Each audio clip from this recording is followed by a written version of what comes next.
אין לנו עניין להתעמת עם סוריה. אנחנו נקבע את מדיניות ישראל כלפי סוריה לפי המציאות המתהווה בשטח.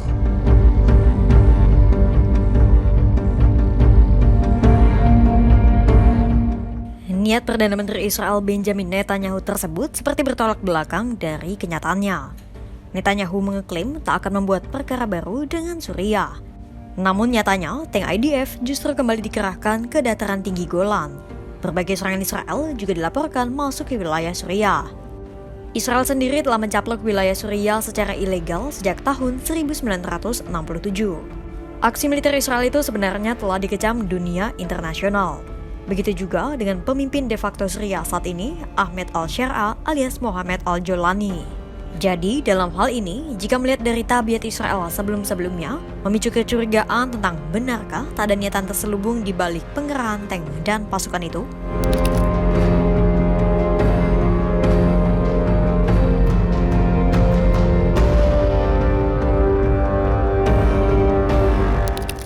Dataran tinggi Golan merupakan titik panas dalam perseteruan Israel dan Suriah selama puluhan tahun lamanya.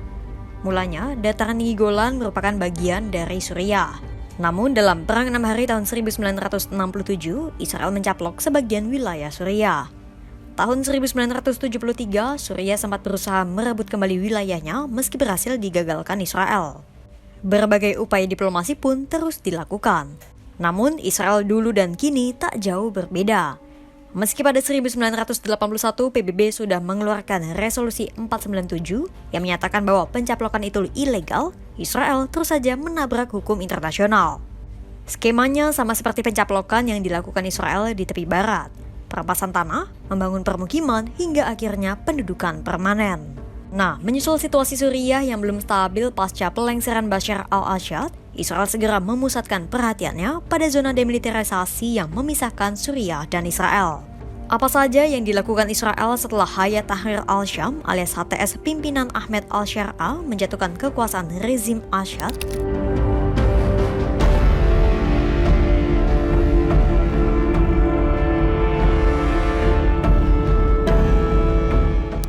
Per Senin 16 Desember 2024, Syrian Observatory for Human Rights alias SOHR melaporkan Israel telah melancarkan lebih dari 450 serangan udara ke arah Suriah sejak 8 Desember 2024. Serangan itu ditujukan kepada fasilitas pertahanan udara Suriah yang dibangun oleh Iran.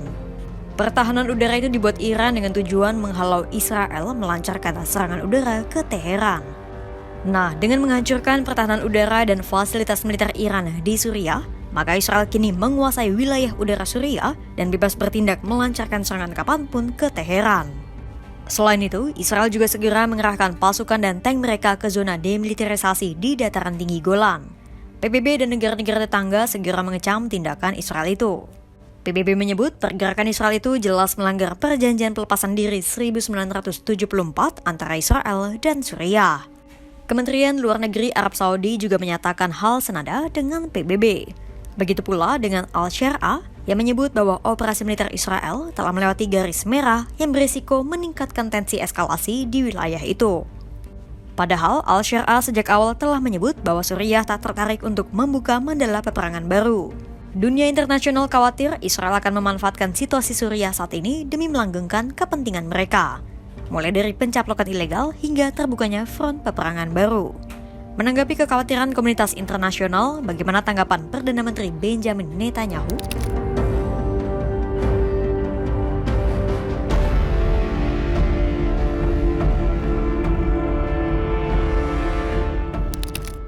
Minggu 15 Desember 2024, Netanyahu menyebut bahwa ia tak ada niatan mengganggu Suriah dengan membuka peperangan baru meski Damaskus dan Tel Aviv telah bermusuhan selama bertahun-tahun.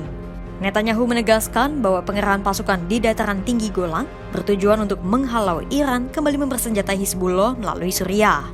Pasalnya, selama ini rezim Assad telah membiarkan Iran menggunakan negaranya sebagai jalur logistik untuk mengirim persenjataan dan pasukan ke Hizbullah di Lebanon. אין לנו עניין להתעמת עם סוריה. אנחנו נקבע את מדיניות ישראל כלפי סוריה לפי המציאות המתהווה בשטח. אני מזכיר שבמשך עשרות שנים סוריה הייתה מדינת אויב אקטיבית לישראל. היא תקפה אותנו שוב ושוב, היא אפשרה לאחרים לתקוף אותנו משטחה, היא אפשרה לאיראן לחמש את חיזבאללה דרך שטחה. אני אומר לחיזבאללה ולאיראן, בצורה שאינה משתמעת לשני פנים, כדי למנוע מכם לפגוע בנו, אנחנו נמשיך לפעול נגדכם ככל שנדרש, בכל זירה ובכל זמן.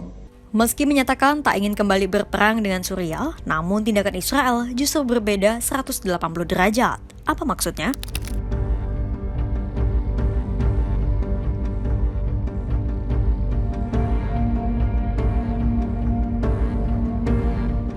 Di hari yang sama ketika Netanyahu menyatakan tak tertarik untuk berperang, Israel terlihat masih terus mengerahkan tank dan kendaraan lapis bajanya ke dekat Suriah.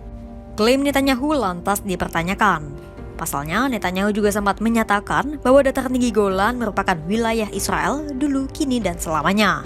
Bahkan, Netanyahu juga menyebut bahwa ia ingin meningkatkan populasi penduduk Israel di dataran tinggi Golan.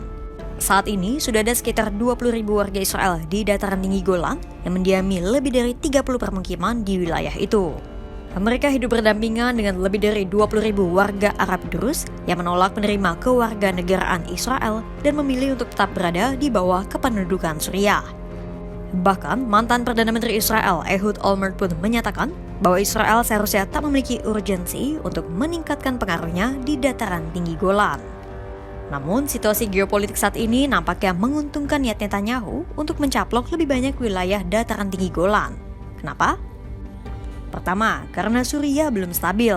Dan kedua, karena pada 20 Januari 2025 mendatang, Donald Trump akan resmi dilantik sebagai Presiden Amerika Serikat ke-47.